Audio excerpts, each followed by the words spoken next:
Art of teaching या चॅनलवरती आपल्या सर्वांचं स्वागत आहे. विद्यार्थी मित्रांनो, मुख्यमंत्री युवा कार्य प्रशिक्षण योजना म्हणजेच लाडका भाऊ योजना या संदर्भात जे आजचं अपडेट आहे ते अपडेट सांगतो आहे विद्यार्थी मित्रांनो.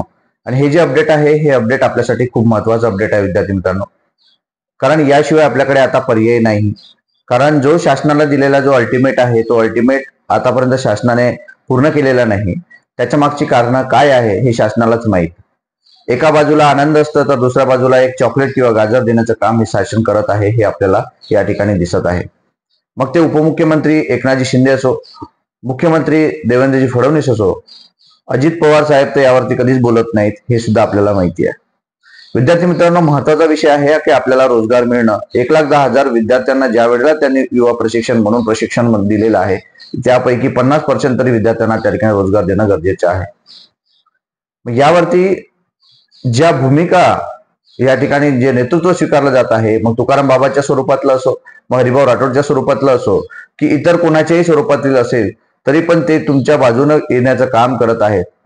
मग ही जी दिशा असणार आहे ही दिशा रविवारी म्हणजे उद्याला समजणार आहे की नेमकं काय होणार आहे, शासन काय करेल. म्हणजे आज आणि उद्याच्या याच्यात जर बोललं तर एकनाथजी शिंदे यांनी म्हटलं की मी सोमवारला जर तुम्ही GR काढतो किंवा आदेश जर काढत असेल त्यांच्या म्हणण्यानुसार तर त्यावरती काहीच केलं जाणार नाही. आदेश आला तर आपल्यासाठी आनंदाची बातमी असणार आहे विद्यार्थी मित्रांनो. परंतु जर आदेश निघाला नाही तर काय, पुढची रणनीती काय असणार आहे, पुढची दिशा काय असणार आहे, यावरती आपण यात चर्चा करणार आहोत. तत्पूर्वी तुम्ही जर माझ्या चॅनलला पहिल्यांदा आले असाल तर माझ्या चॅनलला सबस्क्राईब करा. आपल्याला माहिती आहे विद्यार्थी मित्रांनो की गेल्या 4 महिन्यापासून आपण सर्वजण आंदोलन करतो आहेत, आंदोलनाची दिशा निर्माण करत आहेत, वेगवेगळ्या ठिकाणी आंदोलन होत आहेत, निवेदन देण्याची काम आपण सर्वजण करत आहात. हे महत्वाचं आहे की आपण जागरूक आहोत हे मात्र दिसत आहे.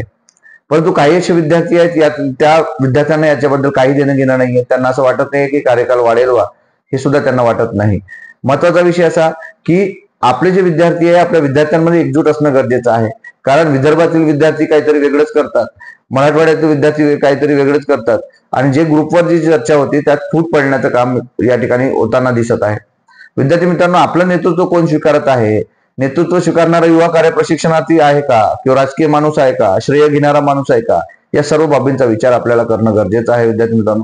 कारण त्याच्याशिवाय आपल्या या आंदोलनाला जे आहे ते धार येणार नाही आणि जेव्हापर्यंत तुम्ही एकत्र येणार नाही तेव्हापर्यंत त्या शासनावरती प्रेशर पडणार नाही आणि शासनाला जेव्हापर्यंत प्रेशर पडणार नाही तेव्हापर्यंत आपला आदेश सुद्धा निघणार नाही विद्यार्थी मित्रांनो, हे लक्षात घ्यायचं आहे. आता एक अल्टिमेट दिलेला आहे, 2 दिवसात जर GR निघलेला नाही तर आम्ही सोमवारी काय करू, अर्धनग्न आम्ही आंदोलन करू. दुसरी म्हणजे हे तुकाराम बाबाचा इशारा आहे.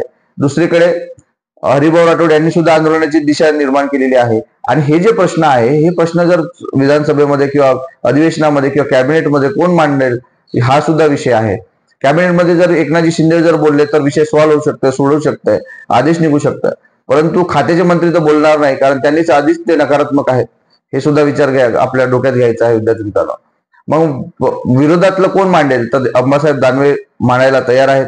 भास्करराव जाधव जे आहेत शिवसेना गटाचे ते सुद्धा मांडायला तयार आहेत. मग या सर्व बाबी आपल्याकडून घेत जेव्हा असल्यानंतर तर विद्यार्थी आपण का मागे राहायचं हा सुद्धा महत्वाचा विषय आहे. म्हणून विद्यार्थी मित्रांनो, हे भास्कर जाधव असो, अण्णासाहेब दानवे असो, हरिभाऊ राठोड असो किंवा मग आपले तुकाराम बाबा असो, जे व्यक्ती आपल्या बाजूने बोलत आहेत त्या सर्व लोकांना सपोर्ट करणं, त्याच्याबद्दलची माहिती घेणं. त्यांनी ज्या वेळेला हाक मारली त्यावेळेला त्या मुंबई असो, नागपूर असो की इतर आंदोलनाचं कोणतंही ठिकाण असो त्या ठिकाणी सर्व विद्यार्थ्यांना येणं गरजेचं आहे. कारण तो प्रश्न अन्याय तुमच्यावर होत आहे, प्रश्न तुमचा आहे, समस्या तुमची आहे, लढा सुद्धा तुमचा असणं गरजेचं आहे. परंतु नेतृत्व जेव्हा चांगलं मिळत असल्यानंतर सुद्धा आपण त्या ठिकाणी जर जाणार नाही तर आपल्यासारखे अप्रामाणिक किंवा नालायक माणसं कोणीच नाही हे सुद्धा लक्षात घ्यायचं आहे विद्यार्थी मित्रांनो. म्हणून प्रत्येकाचं समस्या आहे, प्रत्येकाची जी अडचण आहे, प्रत्येकावर अन्याय होत आहे हे सुद्धा दिसून जर आपण जाणार नाही तर आपल्यासारखं नालायक नाही हे सुद्धा लक्षात घ्यायचं आहे. पण हे सुद्धा लक्षात घ्यायचं आहे की प्रत्येक ठिकाणी तुमचे कामच असते बा अशातला भाग नाहीये. आपला वेळ काढून तुम्हाला त्या ठिकाणी जाणं गरजेचं आहे. इथून जर तुम्हाला आदेश निघाला तर पुढची 6 महिने पुन्हा त्याच कामावरती तुम्हाला रुजू होता येणार आहे, तुम्हाला त्याच आस्थापनेत काम करता येणार आहे आणि त्यानंतरची जी काही दिशा असेल ते दिशा आपल्याला करता येणार आहे विद्यार्थी मित्रांनो. पण सध्याचा विषय हा कार्यकाळ वाढ आणि कार्यकाळ वाढच आहे हे लक्षात सुद्धा घ्यायचं आहे. यासाठीचं जे अपडेट आहे भास्कर जाधव संदर्भातलं आपलं अंबासाहेब दानवे, हरिभाऊजी राठोड आणि तुकाराम बाबा या संदर्भातलं जे काही आंदोलनाची दिशा होती, ही दिशा सोमवार नंतर समजेल, म्हणजे सोमवारीच समजेल ते. म्हणजे आजचा एक दिवस, आज आणि उद्याचा एक दिवस बाकी या विद्यार्थी मित्रांनो आपल्याकडे. यानंतर या दिशेत आपली काय भूमिका असेल हे सुद्धा आपल्याला महत्वाचं आहे. आणि तुम्हाला याबद्दल काय वाटते हे सुद्धा कमेंट बॉक्समध्ये कळवा आणि माझ्या चॅनलला सबस्क्राईब करा. धन्यवाद.